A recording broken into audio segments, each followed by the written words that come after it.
our turkey, we're going to process what was left out of it to make some stock, and that is going to be the base for all the other fun things that we're going to make. So what you could do is just throw all of your bones and some vegetables into a pot and cook it down. But what I have found is to do it in a different way, which is like preparing a demi-glaze, where we're actually going to cut up a mirepoix, which is your celery, onions, and carrots, and I'm actually going to add parsley to that. And then we're going to also cut up into some smaller pieces the bones that are left over from the turkey, and we're going to cover everything in our Ironbound Farm tomato sauce that you can get at our market. These were made with all of our tomatoes and basil from the farm this past season. So let's start with our vegetables. So for this turkey, I'm going to use just one celery heart. We have celery that we're harvesting now for Thanksgiving on the farm. And for something like this, since you're going to strain it, you could just throw the whole thing in there. Even if there's a little bit of soil, that's your minerals. We take care of our soil. It's something to be scared of. So we're going to throw all the celery right into the bowl. We're going to take some onions. You can use 2 or 3. I'd recommend using some yellow or white onions. Red onions I think are a little bit too strong of a flavor for this. And we're actually not even going to peel them. Again, because this is all going to be cooked down after it's roasted and then strained out of the stock. And there's actually some nice flavor that are actually in the peels, because the peels are just dry parts of the onion. Just cut it into big chunks. I wouldn't go too small. Probably about like 1.5 or 2-inch cubes.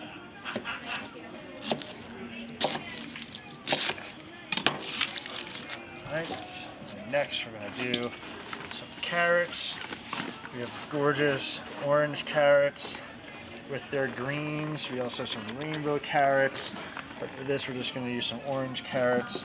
So I'm actually going to take the greens off, and we're going to save the greens and add that to the stock later. We don't want to roast them because they're just going to get all charred up and just end up becoming a little bit too bitter for us.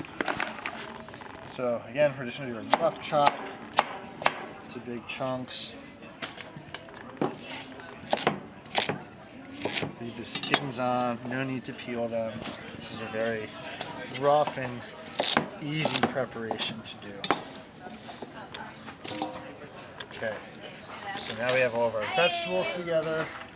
We're going to take the back, and then this we're going to take a big sharp knife and try to get it all the way through in half.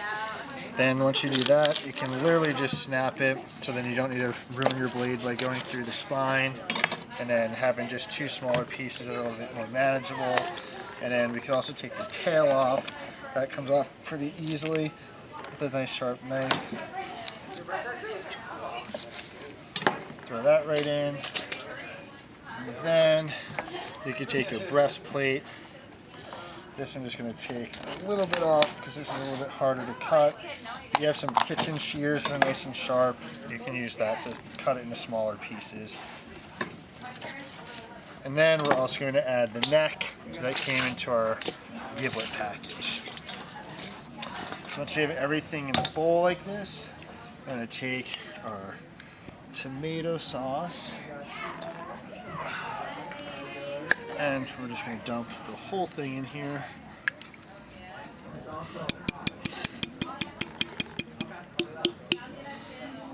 And we're just going to mix it all so everything has a nice coating on it.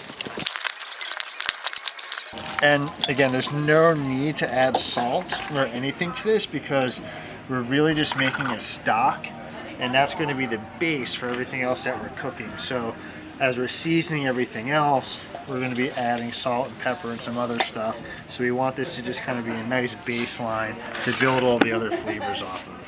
So once everything's nice and mixed together, we're going to take a sheet tray, and depending on the size of your oven, you might need to do this on 1 or 2 sheet trays, but we have a nice big oven here in our farm kitchen. So I'm gonna use a full-size sheet tray. And I'm gonna spread it all out, just like this. So for this, we're gonna put it right in the oven at 400 degrees. And then we're going to keep an eye on it until we see that it starts to get nice and caramelized. And then once it's caramelized and almost starting to brown, like it almost looks like it's starting to get a little bit burnt, that's when we want to take it out. So then once it gets to that point, we're going to take it out of the oven. We're going to dump all this right into a big stock pot, fill it up with water, and then we're going to deglaze this sheet tray. So then we get all of the good flavors and fats and burnt crusty things that are on the bottom of the pan. But we'll show you how to do that when we pull it out of the oven. So now that we have everything ready to go and that we are doing this outside at the mother fire, let's go downstairs and put it in the production oven, and we'll get this cooking.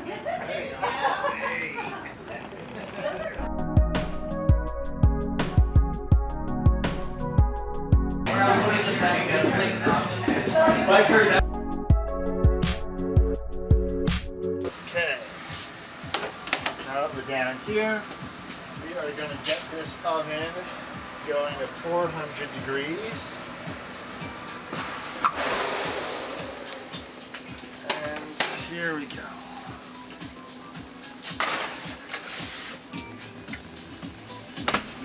And we're going to set a timer for 25 minutes. Then we'll come and check on it. Maybe we'll need another 5 minutes or so. We'll see what happens. But yeah, we're looking for some nice caramelization and brown, crusty bits that are going to make us have a nice, dark, delicious gravy and stock for your Thanksgiving dinner.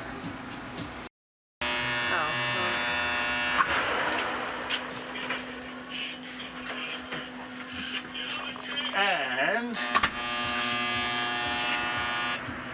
here we are. So this is exactly what we're looking for. As you can see, it's nice and golden brown. Some of the edges have a nice dark brown black coloring on it. That's going to give our stock a gorgeous, gorgeous flavor. This is Cooking with the Baby on a farm on Friday night. Welcome. Okay, welcome back to day 2 of making a stock. Last night we roasted off all the bones and the rest of the carcass with onions, carrots, celery, and some tomato sauce. We kept it in the refrigerator overnight. This is something that you could do ahead if you're busy getting ready for the big day. So now it's ready to make the stock. So we're just going to take all of the contents of the sheet tray. We're going to put them into a large stock pan. Okay. Now, one of the most important parts of this process is that a lot of stuff is stuck to the bottom of this tray. So what we don't want to do is just throw this out, because there's lots of good little tasty bits in here. So what we're going to do is actually fill this up with a little bit of water and throw it in the oven to soften everything up, and then pour the contents of the sheet tray into our pan.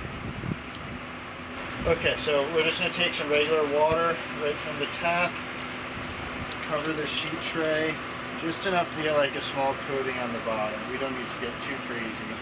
And then we're going to throw this right into the oven. So I have the oven set just at about 400 degrees. It should take maybe about 10-15 minutes just to get nice and hot.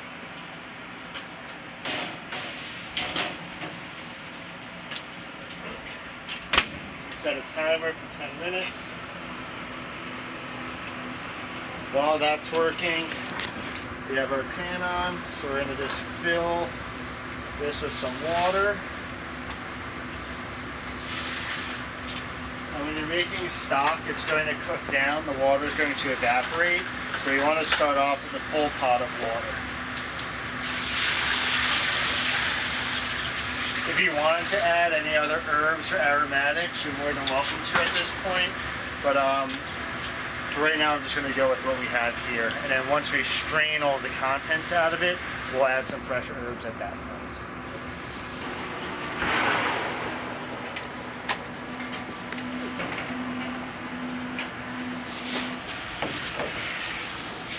As you can see, all of the crusty bits soften up and loosen from the bottom of the pan. So we're just going to try to scrape all of this stuff off. Carefully lift this up and then dump it into our stock pot. And there we go. All this stuff. This is going to give us a nice dark brown gravy. Okay. So once we have scraped off the pan, we're going to just throw a lid on the pot, and then we're going to wait to bring this to a boil. We're going to let it boil for about 30 to 45 minutes, and then at that point we're then going to strain all of the contents out and then let it simmer for a little bit longer, and then at that point we can pull out some just as stock to use in the rest of the things that we're making, and then we can actually reduce the stock down to begin to start to make our gravy. Okay, so it's been a little bit over an hour of letting the pot boil and cook down and reduce maybe about 2 or 3 inches from the liquid that we started with. And now it's time to strain all of the contents out. So we're just going to use a big 5-gallon bucket and a chinois. You just have a strainer, that's totally fine. We're going to use a large ladle just to start to remove some of the liquid. We're just going to strain all of that through here. And once we have this strained, we're going to keep some of it for just stock to add to our stuffing and some of our roasted vegetables. And then the rest of it we're going to actually cook down to make something like a demi-glaze that will then turn into our gravy. Now if you wanted to, you could cook this down all the way until it's really thick and then just use that for your gravy. Or you can make a roux, which is cooking equal parts butter and flour together and then adding the stock to that to get a nice thick gravy. So either will work depending on what you have the time and space for. So once we have enough that we can handle the pot, just pour the rest through.